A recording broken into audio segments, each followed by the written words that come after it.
बहुत ज्यादा बढ़ता चला जा रहा है। अब इसमें यह तय करना कि कौन दुरुस्त है कौन नहीं, ये बड़ा मुश्किल फैसला है। लेकिन अलबत्ता ये जरूर समझ में आ रहा है कि इस वक्त विद इन द जुडिशरी अगर ये मामला चलते हैं, तो मुमकिन आईनी तरमीम अगर होती है और वो फिर आगे चल के अगर कोई चैलेंज करेगा, तो ये मामला तो और पेचीदा होते जाएंगे। अच्छा नादिया, बात ये है कि सबसे पहले तो चीफ जस्टिस जो इस वक्त काजी फैज ईसा साहब है, इन्होंने हमेशा कहा कि जी, और बार काउंसिल्स और वकला ने ये कहा कि जी एक शख्स के पास ये सारे अख्तियारात नहीं होने चाहिए। तो जब ये प्रैक्टिस एंड प्रोसीजर लाया गया तो उसमें वो अख्तियारात डिवाइड हो गए, कमेटी बना दी गई जिसमें चीफ जस्टिस साहब और उनके साथ मोस्ट जो दो सीनियर जजेस सुप्रीम कोर्ट होंगे वो उस कमेटी का हिस्सा होंगे। वो benches, master of the roster वगैरह सारा, जो पहले एक शख्स था फिर तीन के पास आ गया।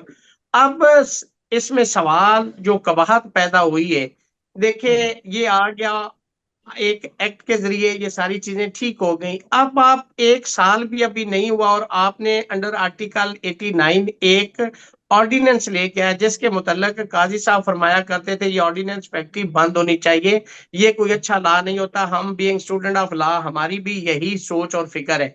लेकिन ठीक है। अब उसके अंदर एक मजीद का बात ये पैदा कर दी गई कि अगर कोई सीनियर जज उसके अंदर मौजूद नहीं है तो चीफ जस्टिस को उसके अंदर डिस्क्रिशन देना ये एक गलत है। एक सीनियर जज नहीं है तो उससे नेक्स्ट सीनियर जज जो होगा वो उसमें ऐड हो जाएगा।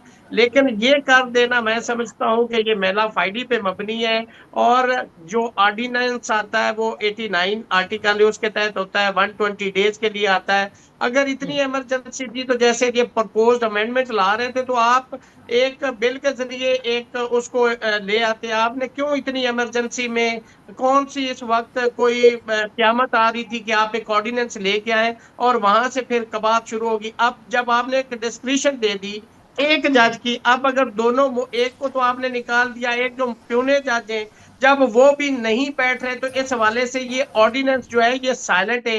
इस हवाले से जो जस्टिस मुनीब और जस्टिस मंसूर साहब है उनका ये है कि ये लॉ ही ठीक नहीं है, और जो कमेटी है जो हम्म। बेंच कॉन्स्टिट्यूट कर रही है उसका ये तरीकेकार ही अनकॉन्स्टिट्यूशनल है, ये लीगल नहीं है। यासीन साहब, रियासत अली आजाद साहब बता रहे हैं कि जो ऑर्डिनेंस आया और उसके बाद जिस तरह से पहले चीफ जस्टिस की पावर्स को एक तरह से जिसे कहते हैं डिवॉल्व किया गया था, वो उस ऑर्डिनेंस के बाद दोबारा से उन्हें मास्टर ऑफ रोस्टर बना दिया गया, जिसकी वजह से ये तमाम तर मसाइल और ज्यादा गंभीर होते चले जा रहे हैं। और वही समझते हैं कि ऑर्डिनेंस के लाने का मकसद ही यही था, मैलाफाइडी इंटेंशन था। आप ये समझते हैं कि पहले जब ये प्रैक्टिस एंड प्रोसीजर आया, तो एक तरह से चीफ जस्टिस ऑफ पाकिस्तान बड़े आइसोलेट हो गए थे बेंच की तश्कील के हवाले से, और उसके बाद ये जब ऑर्डिनेंस का दोबारा इजरा हुआ, तो अब उनके पास सारी पावर्स आ गई है। इसका कोई बीच का रास्ता नहीं होना हेलो, चाहिए? देखें ऑर्डिनेंस कोई पहली दफ़ा नहीं आया। माजी में तो ऑर्डिनेंस फैक्ट्री खुली रही, तो उस वक्त तो हमने कोई ज़्यादा एतराज़ात नहीं किए। ऑर्डिनेंस भी एक कानूनी अमल है और ज़ाहिर है कि प्रेसिडेंट की सवाबदीद पे है, जब प्राइम मिनिस्टर रिकमेंड करता है तो ऑर्डिनेंस जारी करता है, तो जारी करना कोई गड़बड़ वाली बात नहीं है। अली जफर साहब ने कोर्ट के अंदर ये ऑर्डिनेंस कानूनी है और आईनी है, सही है, उसमें उन्होंने भी इस बात पे कोई एतराज़ नहीं किया।